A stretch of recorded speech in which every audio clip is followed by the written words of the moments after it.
Polygon has just solved the scaling problem and it has changed Ethereum forever. It's going to affect apps, it's going to affect the Polygon token itself, and it's going to affect Ethereum as well. It's going to create massive, massive competition for everybody else out there. And I'm going to tell you why. I need you to put yourself in the feet of a developer and pretend that you're building an app. The first place you're probably going to go to is Ethereum, right? It's the biggest blockchain out there. It's the most secure and it has a lot of developers there. So it would be your first choice. But guess what's going to happen? The first thing that you're going to notice is obviously Ethereum is amazing, but it's a little bit expensive. It's a little bit slow. It's not fast enough to support your app, right? So then the next thing you're going to do is what? You're going to try and find a layer 2 that can support you. So you might go to ZK Sync, or you might find all of these other layer 2s such as Optimism, and then you're going to build your app there. But guess what you're going to notice then is that it's a little bit faster, it's a little bit cheaper, but it's still too slow. And this is a problem that no one else has really addressed, because let's be serious, if you're on, let's say Optimism, the transactions are way cheaper than Ethereum and they are a lot faster. But the problem still is that they're still not cheap enough to scale. So a transaction might cost something like a penny. 1 cent to 7 cents for a transaction. That sounds cheap compared to Ethereum, but the problem is that you cannot scale this to Twitter levels. If you've got an app with millions of users, millions of transactions, somebody has to foot that bill. And let's be real, guys, as a user, they're not willing to pay a penny for every transaction. You wouldn't do that for Twitter, right? So no one else is going to do that. Now, this is where Polygon gets crazy. As a developer, once you realize that the layer 2 is a little bit expensive, what are you going to do? You're going to try and build your own layer 3. Your app chain is going to belong to you, first of all. It's going to have less nodes, and so it's going to be much faster, much cheaper, and then it passes the transactions down to the layer 2, and then that passes down to Ethereum, and then you get security.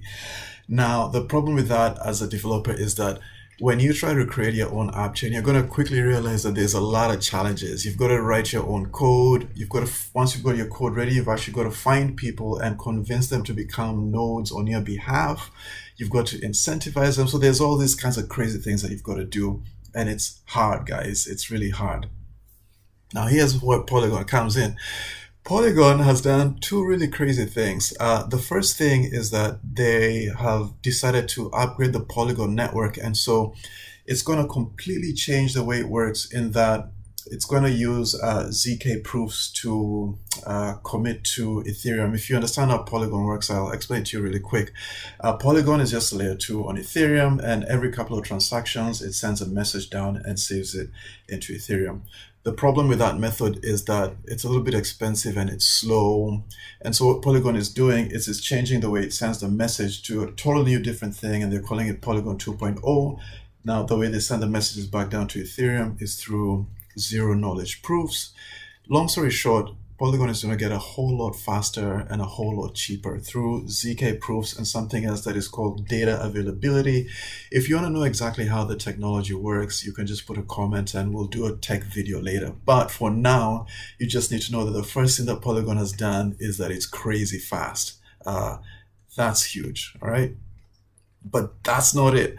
The second thing they've done is that they've said, hey guys, this is us, Polygon, Ethereum is down here, and you've got our validators here. Now, instead of going and somewhere and creating some layer 3 app and having all these troubles as a developer, all you need to do is pretty much just sit next to us and give our blockchain a couple of instructions. Tell it how many nodes that you want your app chain to have. Tell it what token you want it to use as a base token. Just give our blockchain a couple of instructions, and guess what our blockchain is going to do? It's going to go like this.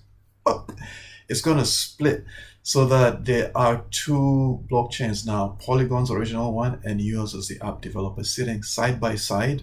Polygon's is going to be a little bit slower than yours. Yours is going to be tailored to your specific app because Polygon is serving a lot of people. You want your own specific blockchain. Polygon will just do that and sort of like spin up a mini blockchain for you. You can call it an app chain, but it's sitting right next to Polygon and they're both attached to Ethereum like that. What does that mean? That means that as a dev, they've made it stupid, crazy easy to generate an app chain.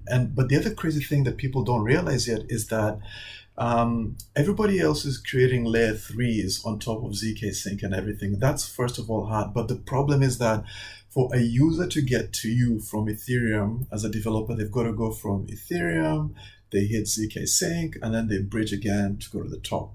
That's too much hard work. That's really expensive. With Polygon, with a side-by-side chain, if a user wants to get to you, they just go straight from Ethereum and they're on your own little app chain with maybe just 10 nodes or something like that that's running super quick, right? And the user can move between Ethereum, between your app, and between Polygon in just quickly like that. So now the question you're probably wondering is, how does this affect Ethereum? What's going to happen now? And the other thing is, how does it affect Polygon's token? We'll get to that, but let's first look at how this is going to affect everything. What this means is that any app, any developer who wants to build an app right now, they don't have to think about which blockchain to go to. They don't have to think about whether to go to, let's say, ZK Sync, which is interesting, or Optimism, or anything like that. All they need to do is quite literally go to Polygon and put the instructions in, and they get their own tiny, super fast blockchain that is secured by Ethereum. This is crazy. Actually, it's kind of mind-blowing. And now the question you're wondering is, how does this affect the Polygon token? All right, let's get into it. First good news is that if you already hold MATIC, this is beautiful for you. They're going to do a one-to-one translation from MATIC to Polygon. So you just have to hold on to your MATIC. Eventually, you're going to get airdrop some sweet Polygon. If you don't have any MATIC, I'm going to tell you in a minute if it's useful for you to get some. But the new Polygon token, it's going to secure both the Polygon ecosystem, and it's also going to be used for governance as well, to make all sorts of decisions on how these new layers and this Polygon mesh is going to work. And then number three, it's also going to be used to secure all of these other apps that are joining. So any new app that joins, yes, it can say to Polygon, I want this little app chain to be spun up. I want it to only have 5 nodes because I don't need so much security. And I want it to also stake my own special token. Polygon is going to do that, but it's also going to say, yes, we're going to give you that. But the validator who's kind of like securing your network is also going to need to stake more POL. So guess what?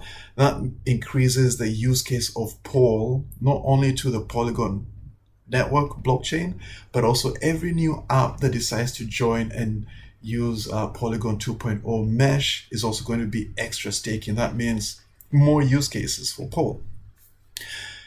The next question for you is it worth holding on to MATIC or acquiring more MATIC? If I had MATIC, I do have a little bit, I would hold on to it because I think this is extremely bullish.